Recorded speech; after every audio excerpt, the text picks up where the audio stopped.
খুররাম সুলতানের গোসলখানা হচ্ছে এটি। সুলতানরা এখানে বসতেন, এখানে বসে আমরা এখন যেটা খাই উক্কা, সেই উক্কা খাওয়ার ব্যবস্থা এখানে ছিল। রাজা বসে তার উজির নাজির বা মন্ত্রীদেরকে যে আদেশ দিতেন সেই আদেশটা এখান থেকে দেওয়া হতো। খুররামের যে জুতা, সেই জুতা হচ্ছে এটি, প্রায় 1 ফিট উঁচু। খুররাম যারা ছিল তাদেরকে তিনি সেবা করতেন, তাদের সেবা করার প্রধান যিনি ছিলেন সেই প্রধান হচ্ছেন ইনি। হ্যালো প্রিয় বন্ধুরা, আসসালামু আলাইকুম। সবাইকে শুভেচ্ছা জানাচ্ছি তুরস্কের ইস্তাম্বুল থেকে। অসংখ্য কারণে অসম্ভব সুন্দর তুরস্কের এই এলাকাগুলো, বিশেষ করে একই সাথে হচ্ছে টপকাপিয়া প্যালেস, একই সাথে এখানে ব্লু মাস্ক, একই সাথে হায়া সোফিয়া যে জায়গাটি আছে। একটি দুটি তিনটি কারণ নয়, অসংখ্য কারণে এই জায়গাটি অসম্ভব সুন্দর। চলুন আজকে আপনাদেরকে এখন নিয়ে যাব টপকাপিয়া প্যালেস, যেটি হচ্ছে সুলতানদের সাম্রাজ্য ছিল। প্রায় 1200-1300 বছর যে সুলতানরা শাসন করেছেন, সেই সুলতানদের শাসন আমলে কী কী ঘটেছিল, সেখানে কারা নেতৃত্ব দিয়েছিলেন, সেই তথ্যগুলো আপনাদের সাথে শেয়ার করবো। একই সাথে এখানে রাসূল সাল্লাল্লাহু আলাইহি ওয়াসাল্লামের দাড়ি, রাসূল সাল্লাল্লাহু আলাইহি ওয়াসাল্লামের জুব্বা, অসংখ্য সাহাবীদের সেখানে তাদের নিদর্শন, অন্য অন্য যে নিদর্শনগুলো আছে সেই নিদর্শনগুলো আপনাদের সাথে শেয়ার করব। চলুন একটু ঘুরে আসি। এখানে ঘুরতে যদি কেউ আসেন তাহলে আপনারা এই সেপ্টেম্বরের শেষ দিকে, অক্টোবর নভেম্বরে আসবেন, কারণ এখানে গরমকালে অনেক বেশি গরম থাকে। এই যে সিজনটা দেখছেন, এই সিজনটা আসলে কিন্তু ঘোরার জন্য চমৎকার। এখানকার টিকিটটা বেশ দামি। টপকাপিয়া প্যালেসে যদি আপনারা যেতে চান তাহলে ভিতরে যে গার্ডেন আছে সেই গার্ডেনের ভিতরে আপনারা টিকিট করবেন। টার্কির যারা আছে স্থানীয় নাগরিক, তাদের জন্য এই টপকাপিয়া প্যালেসের টিকিট এখান থেকেই করে যেতে হবে। এখানে বাইরেও টিকিট বিক্রি করে, এই টিকিটটা এখান থেকে না করে আপনারা ভেতরে চলে যাবেন। বাইরে থেকে টিকিটটার মূল্য বেশি নেবে এবং টিকিটটা সঠিক নাও হতে পারে। অসম্ভব সুন্দর নিদর্শন সম্বলিত যে টপকাপিয়া প্যালেস, সেই টপকাপিয়া প্যালেসের ভিতরে ঢুকে যাচ্ছি।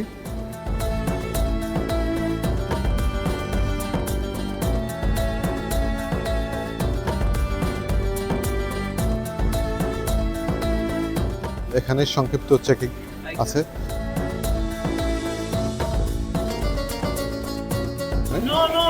No video. ইতিমধ্যে টপকাপিয়া প্যালেসে ঢোকার যে গেট, সেই গেট দিয়ে আমরা ঢুকেছি। এরপরেই হচ্ছে আপনাদের টিকিট কাউন্টার। চলুন আমরা টিকিটের দামটা জেনে নেই। টপকাপিয়া প্যালেসে যারা ঢুকতে চান তারা হচ্ছে এখানে এসে আপনাদের টিকিটটা করতে হবে। এখানে টিকিটের মূল্যটা আমি আপনাদের দিয়ে দিচ্ছি। যদি কেউ টিকিট করতে চান, এখানে হেল্পিং হ্যান্ড আছে, আপনাদেরকে তারা হেল্প করবে। মূলত এখানে তার্কিশ লিরা বা তার্কিশ যে মুদ্রা আছে, সেই মুদ্রায় হচ্ছে 2400 টাকা বা 2400 তার্কিশ লিরা। আর হচ্ছে যদি ডলারে কেউ টিকিট করতে চান, ডলার হচ্ছে $58। আর হচ্ছে যদি ইউরো থেকেও যদি টিকিট করতে চান, সেটা হচ্ছে 50 ইউরো, 50 ইউরো। সাথে হচ্ছে বা ডলার হইলে $58 বা $60। আর 2400 তার্কিশ লিরায় আমি টিকিটটা ক্রয় করেছি। স্ক্রিনে টাচ করার পরেই টিকিটটা বের হয়ে চলে আসবে। আপনি আপনার কার্ড পাঞ্চ করার পরে টিকিটটা নিয়ে সেখান থেকে যেতে পারবেন। ওই যে গেটটি দেখছেন, ওই গেটটি থেকে আপনাকে টপকাপিয়া প্যালেসে ঢুকতে হবে। ঠিক ঢোকার আগে এখানে একটা মিউজিয়াম শপ আছে। অফিসিয়ালভাবে যদি কেউ টিকিট করতে চান বা অফিস থেকে যদি সাহায্য নিয়ে টিকিট করতে চান, এখানে টিকিট করবেন। ওটা হচ্ছে সেলফ সার্ভিস, আর এটা হচ্ছে অফিসিয়ালের মাধ্যমে অফিসের মানুষজন আপনাকে সহযোগিতা করবে। ওখান থেকে আপনারা টিকিটটা করতে পারবেন। অসংখ্য পর্যটক দেখছেন। ইতিমধ্যে যারা ঘুরে আসছে তারা দাঁড়িয়ে ছবি তুলছে।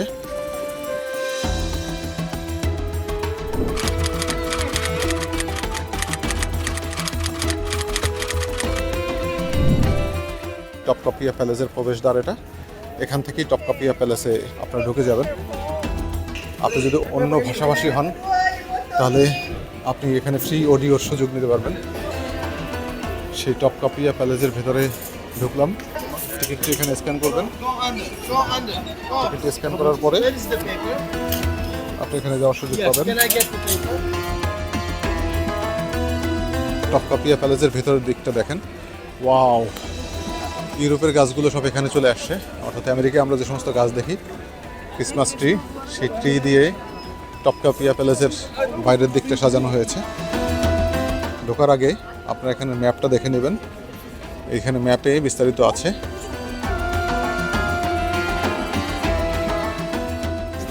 So you don't have to come back here. You may stay and start with third, fourth, second, and exit. That's the reasonable direction. After finishing the harem section, each side of the courtyards, there are 9 different impressive collections with 86,000 artifacts. It's included for free, without tickets. Number 9, weapon collection. Next to number 6. Number 6 is that Parliament building, Imperial Council. Opposite side, this starts kitchen section of the palace with 10 domes and chimneys, long parts, and at the third courtyard, on the right side, dress gallery, all outfits of sultans. Right corner, imperial treasure gallery, diamonds, jewelries are there. Unfortunately, not for sale. Okay. এটা হচ্ছে 1 নম্বর gate. 1 নম্বর gate দিয়ে আপনার হেরাম, যেটা সেই হেরামের gate দিয়ে আপনারা ঢুকবেন। সুলতান গেটও বলা হয় এটাকে।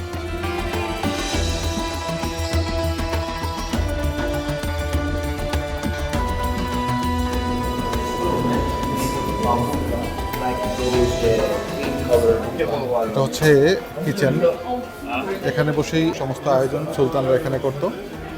এরপরে সুলতানরা বা গণ্যমান্য ব্যক্তি যারা ছিল রাষ্ট্রের, তারা এখানে বসে বসে সেটি খাওয়া দাওয়া করতো। এটা হচ্ছে আরেকটি কক্ষ। এটা হচ্ছে কোর্ট, অর্থাৎ বিচার কার্য এখানে পরিচালনা করতে হতো। এখানে বন্দীদের রাখা হতো, বন্দীদের রেখে এখানে বিচার কার্য বা কোর্টের যে কার্যক্রম, সেই কোর্টের কার্যক্রম এখানে পরিচালনা করা হতো। ভ্রমণের গাইড যদি না আনেন তাহলে আপনাদের কিন্তু এখানে ঘোরাটা বৃথা হবে। অতএব আপনারা ভ্রমণের জন্য একজন গাইড নিয়েই আমি মনে করি এটা উত্তম হবে। সুলতানরাজ তখন যে হাম্মামে বা বাথরুম ছিল, সেই বাথরুম হচ্ছে এটা। এটা হচ্ছে ব্যাসিন। এখানে হয়তো শাওয়ারের ব্যবস্থা ছিল, পানি ছিল, সেই পানিটা এখানে ছিল। আর এখানে পানি থেকে উঠে এখানে গোসল সম্পন্ন করতো হুররাম রানী যারা ছিলেন। এটাও রানীদের জন্য নির্ধারণ করা ছিল। প্রত্যেকটা রুমের ভিতরে কী কী হতো তা কিন্তু প্রত্যেকটা জায়গায় বর্ণনা করা হয়েছে।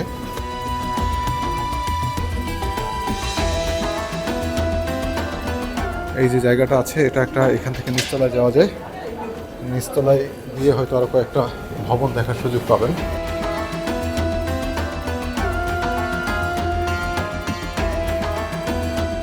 যারা ভ্রমণ করতে আসে, সেই ভ্রমণ করতে আসার পরে রেস্ট নেওয়ার ব্যবস্থা এখানে আছে।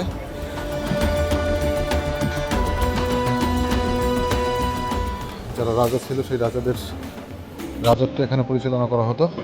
হুররামদের আমলে বা রাজাদের আমলে যারা রাজা ছিলেন, তারা এখানে যে সমস্ত কার্যক্রম করতেন তার প্রত্যেকটি এখানে স্থান পেয়েছে।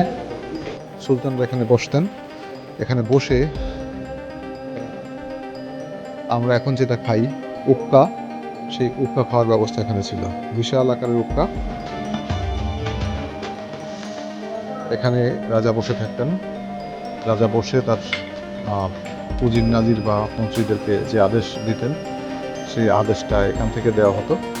আর এখানে হচ্ছে আগুন জ্বালানোর ব্যবস্থা আছে। আগুন জ্বালানোর পরে এখানে এই যে একটা হেরাম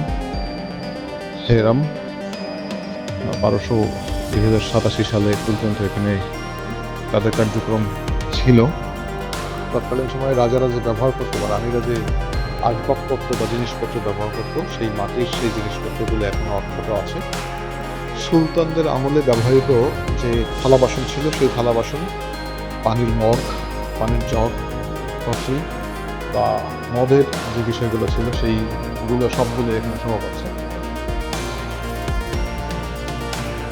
সুলতানদের আমলে আরেকটি অত্যাধুনিক যে জামানা ছিল, তখন যে কাঁসার পাত দিয়ে স্টিল আসছে, সেই স্টিলের প্লেটগুলো এখানে সাজিয়ে রাখা হয়েছে।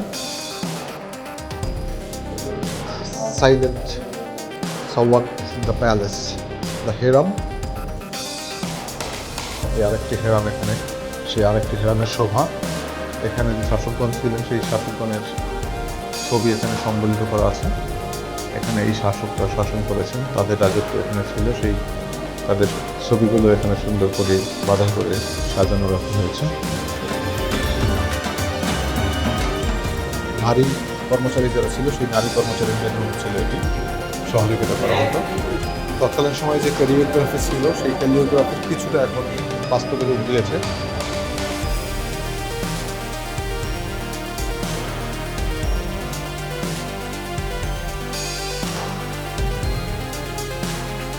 তৎকালীন সময়ে রাজাদের ব্যবহৃত কাঁসা বা পিতলের জিনিসপত্র।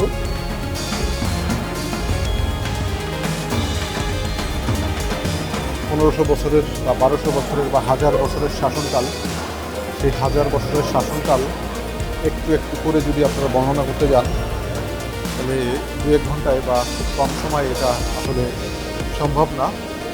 এই জন্য 1000 বছরের শাসনকাল দেখতে আপনাকে হাতে সময় নিয়ে আসতে হবে। এই যে ছবিটি দেখতে পাচ্ছেন সেই ছবিটির মানুষটা হচ্ছে এই হুররাম যারা ছিল তাদেরকে তিনি সেবা করতেন। তাদের সেবা করার প্রধান যিনি ছিলেন সেই প্রধান হচ্ছেন ইনি, যার ছবিটি এখানে রাখা হয়েছে। তার নাম অন্যান্য সব কিছু দেওয়া হয়েছে। এখন যে জিনিসগুলো দেখছেন সেই জিনিসগুলো তো মূলত আগেরটা না, আগেরটার আদলে কিছু কিছু জিনিস এখানে আছে, বাকিগুলো সংস্কার করা হয়েছে। হয়তো তখনও এগুলো ছিল, কিন্তু আমার কাছে মনে হচ্ছে কয়েকশো বছর আগে, 500, 700, 1000 বছর আগে এই ধরনের ব্যবহার্য জিনিসপত্র তাদের ছিল কিনা। দেখেন হুররামের জুতা, হুররামের যে জুতা সেই জুতা হচ্ছে এটি, প্রায় 1 ফিট উঁচু। অর্থাৎ হুররাম রানী যে সেই রানীর জুতাটা কত বড় ছিল তার একটু নিদর্শন এখানে দেখেন। তারা লম্বায় নিজেকে আরও লম্বা করার জন্য বিশাল আকারের এই জুতা পরিধান করতেন। একই সাথে তাদের টাওয়েল বা ওড়না বা কাপড় যেটা ছিল, চাদর যেটা ছিল, সেই চাদরটাকে এখানে রাখা হয়েছে। নারীদের ব্যবহার্য যে জিনিসপত্রগুলো ছিল সেই জিনিসপত্রগুলো মূলত এখানেই রাখা হয়েছে। আর একটা জুতা আমরা দেখতে পাচ্ছি, তার ব্যবহারের চাদরপত্র দেখতে পাচ্ছি। দেখেন এই একটা জুতা, এটা প্রায় 3 ইঞ্চি উঁচু। অন্যান্য যে আসবাবপত্র সেই আসবাবপত্র আমরা দেখতে পাচ্ছি এখানে। ওই পাশে আর একটা জুতা আছে, হুররাম সুলতান যিনি ছিলেন সেই সুলতানের সমস্ত কিছু এখানে দেয়া আছে। বিশাল আকারের ওয়াশরুম ছিল এটি। হুররাম সুলতানের গোসলখানা হচ্ছে এটি, এখানে তিনি গোসল করতেন। এই যে জায়গাটা দেখছেন একবারে স্বর্ণখচিত, মূল হুররাম সুলতানের গোসলখানা এটি। আমরা যখন বিভিন্ন সিরিয়াল দেখি সেই সিরিয়ালে দেখা যাচ্ছে এখানে হুররাম সুলতান শুয়ে থাকতেন। যিনি হুররাম সুলতান হয়েছেন তিনি এখানে শুয়ে থাকতেন। তাকে এখানে তার দাসী যারা ছিল সেই দাসীরা তারা গোসল করাতো। রাজ দরবার যেটি ছিল সেই রাজ দরবারের দিকে যাচ্ছে। এই যে জায়গাটি দেখতে পাচ্ছেন সেই জায়গাটি মূলত এখানে বিচার কার্য, জন্মদিন উৎসব, বিবাহ উৎসব, জন্মদিন উৎসব বা অন্য যে কোনো উৎসব হতো সেই উৎসব পরিচালনা করার জন্য এই জায়গাটি নির্ধারিত ছিল। এই জায়গায় বসেই যমজ রাজা সমস্ত উৎসবের পালন করতেন। সুলতানি আমলে সেই বিচার কার্যের জায়গায় আমরা আছি। সুলতানি আমলে এইটা মূলত সুলতানের বসার জায়গা ছিল। এই যে চেয়ার, এই যে চেয়ারটা দেখতে পাচ্ছেন, এই চেয়ারটিতেই যারাই সুলতান হতো সুলতানি শাসন আমলে বিচার কার্য পরিচালনা করার জন্য সুলতানরা এখানে বসতেন। তার আশেপাশে এই সামনে এখানে বিচার প্রার্থী যারা ছিল তারা এখানে দাঁড়াতেন, তারা বসতেন। আর এই ডান পাশে অন্য সুলতান যারা ছিলেন সেই সুলতানদের বসার জায়গা ছিল এটি।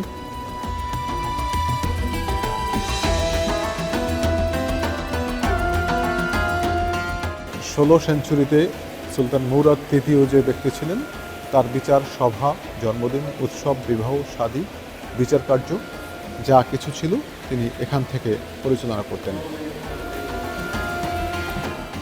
মূলত এই যে রুমটি দেখতে পাচ্ছেন বা এই যে জায়গাটি, এটা সুলতানের প্রেয়ার রুম ছিল।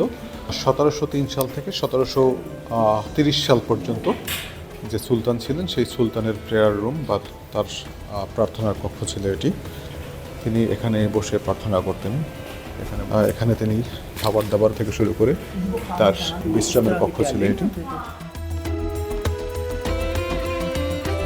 এখানে ধন সম্পদের খনি, অর্থাৎ সুলতানরা যে ধন সম্পদ স্বর্ণমোহর দেখতে পাচ্ছেন যে স্বর্ণমোহর, সেই স্বর্ণমোহর তপকাপিয়া প্যালেজের স্বর্ণ, রূপা, গহনাগাটি বা নারীদের যে ব্যবহারের জিনিসপত্র ছিল সেই ব্যবহারের জিনিসপত্র এখানে শোভা পাচ্ছে। এই রুমেই মূলত রাখা হতো। 1703 সাল থেকে 1730 সাল পর্যন্ত যে শাসন করেছেন সুলতান আহমেদ, তার ধনরত্ন ভাণ্ডার ছিল এটি। মূলত এই যে জায়গাটা, এই জায়গাটা দেখছেন, এখানে রান্নাঘর। সুলতানি আমলে যে সমস্ত খাবার দাবার ছিল, তারা যেভাবে খাবার দাবার খেত বা যা কিছু খাবার ছিল এই চামচে করে তারা খেত, সেই তার সংক্ষিপ্ত বিবরণ, সংক্ষিপ্ত মানে তথ্যচিত্র এখানে রাখা হয়েছে। 2 তলা, 3 তলা, 4 তলা, 5 তলা পর্যন্ত ছিল সুলতানের এই শাসন কার্যের পরিচালনা কক্ষ, যেটি আগে বোঝা যায়নি। এখানে বের হওয়ার পরে আমি বুঝতে পারছি হয়তো 4-5 তলার বেশি ছিল। শত শত রুমের সমাহার হচ্ছে এই তপকাপিয়া প্যালেস। এক এক সময় এক এক সুলতান তার শাসন কার্য করতেন। যারা ইতিমধ্যে চ্যানেলটি সাবস্ক্রাইব করেছেন তাদের কাছে আবারও কৃতজ্ঞতা প্রকাশ করছি, আর যারা দেখছেন তারাও কৃতজ্ঞতা প্রকাশের সুযোগ দিবেন।